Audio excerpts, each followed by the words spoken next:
kjeden. Yay! Wow. Salut! Salut. Ville du komme med? Fuck. Så pauser vi den. Hva står det? Kari viser frem et utsnitt av hennes siste produkt. Stiloppgaven en dag på landet. Ved det lille tjernet satt budeieren og melket kua i det klare vannspeilet så det omvendt ut. Jeg forstod den ikke.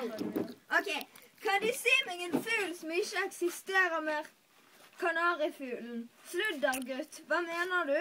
Jo, katter vår spiste den i gang.